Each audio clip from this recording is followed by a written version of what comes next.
नमस्कार दोस्तों, मैं हूं आपका दोस्त नौतन ओडिशा। दोस्तों आज आपको मैं बताऊंगा राशन कार्ड में छोटे बच्चों का जो नाम जुड़वाते हैं, खाद्य सामग्री हम लेते हैं तो उसमें उसकी प्रोसेस क्या है। तो देखिए, आपके पास में पहले तो आपका जो राशन कार्ड है वो होना जरूरी है, और उसके अलावा यदि बच्चे का आप नाम जुड़वा रहे हैं, ऐड करवा रहे हैं राशन कार्ड में, तो उसमें आपके पास उस बच्चे का जन्म प्रमाण पत्र होना चाहिए।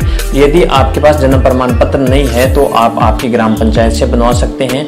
और यदि बच्चे का जन्म यदि हॉस्पिटल में होता है तो 21 दिन के पीरियड में आप हॉस्पिटल से आप मतलब जो जन्म प्रमाण पत्र बनवा सकते हैं। और हॉस्पिटल में यदि बच्चा जन्मा है और 21 दिन के बाद में यदि आप मतलब जन्म प्रमाण पत्र बनवाते हैं तो वो नगर परिषद में बनता है। तो देखिए, ग्राम पंचायत की क्या प्रोसेस है, हॉस्पिटल की क्या प्रोसेस है और नगर परिषद की क्या प्रोसेस है। इसमें जो 3 रूल्स होते हैं, जो 3 स्टेप होते हैं, तो ये 3 स्टेप हैं। तो आपके पास में मतलब तीनों में से एक स्टेप को ही आपको पूरा करना है जहां पर आपकी बच्चे की डिलीवरी हुई है। तो देखिए, जो सबसे पहले मैं आपको बताऊंगा, यदि गांव में यदि बच्चे का जन्म हुआ है घर में, तो 21 दिन के जो पीरियड्स होता है उसमें आपको सबसे पहले आपकी जो ग्राम पंचायत है वहां पर आपको जाकर आपका जो जन्म प्रमाण पत्र है बच्चे का आप वहां से बनवा सकते हैं। यदि 21 दिन का पीरियड पूरा हो जाता है तो आप आंगनबाड़ी के अंदर से एक जो फॉर्मेट होता है वहां से उनका सिग्नेचर करवा के, 2 गजेटेड ऑफिसर के सिग्नेचर करवा के आप एसडीएम कार्यालय से आपको जो तहसीलदार होता है वहां से आप जन्म प्रमाण पत्र बनवा सकते हैं। पहली स्टेप ये है। यदि दूसरी स्टेप ये है, यदि बच्चे का जन्म यदि हॉस्पिटल में होता है तो वही प्रोसेस वो है,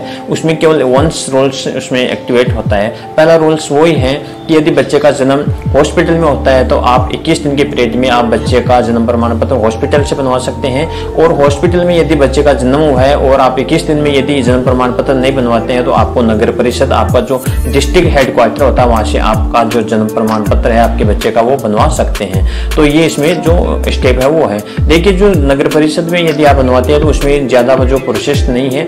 उसमें आपके पास में एक तो बच्चे का जन्म हुआ है तो उसका डिस्चार्ज कार्ड और उसमें 2 आईडी होती है, एक माता की और पिता की। तो उसमें केवल एक आईडी आपको लगवानी पड़ती है, एक लगानी पड़ती है। पहली यदि माता यहाँ वहां पर जाती है तो माता की, यदि पिता जाता है तो पिता की। तो वो आईडी और जो डिस्चार्ज कार्ड है वो आप वहां से आपका नगर परिषद से आप आपका जन्म प्रमाण पत्र बच्चे का बनवा सकते हैं। और जन्म प्रमाण पत्र बनाने के बाद में आपको क्या करना है कि जो आपका जो आधार कार्ड है वो कैसे बनाएं।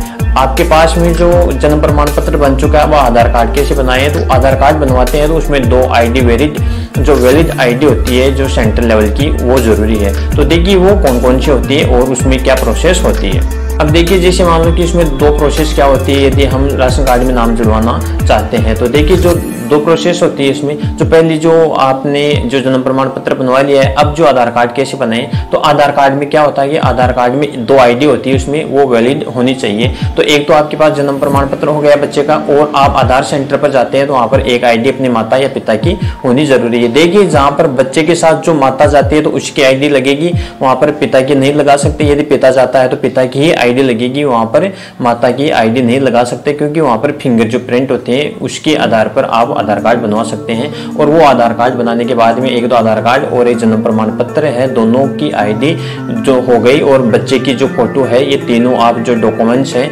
आपकी ई-मित्र पर जाकर आप बच्चे का आधार कार्ड और जन्म प्रमाण पत्र, एक फोटो वो सबमिट करके आप राशन कार्ड में नाम जुड़वा सकते हैं और आप जो खाद्य सामग्री का फायदा ले सकते हैं। तो दोस्तों, इसी हिसाब से मैंने आपको बताया, ये छोटी सी एक प्रोसेस है। तो आपका जो जन्म प्रमाण पत्र आधार कार्ड है वो आप ई-मित्र पर जाकर और आप बच्चे का नाम जुड़वा सकते हैं। तो दोस्तों, यदि आपको इसी से संबंधित और कोई क्वेश्चन मुझे पूछना है तो आप मुझे कमेंट बॉक्स में जरूर बताएं। और आप हमारे यूट्यूब चैनल पर नए हैं तो प्लीज हमारे यूट्यूब चैनल को सब्सक्राइब करें, शेयर करें और बेल आइकन को प्रेस करें ताकि आने वाली नोटिफिकेशन आपके सामने सुरक्षित पहुंच सके। जय हिंद, जय भारत।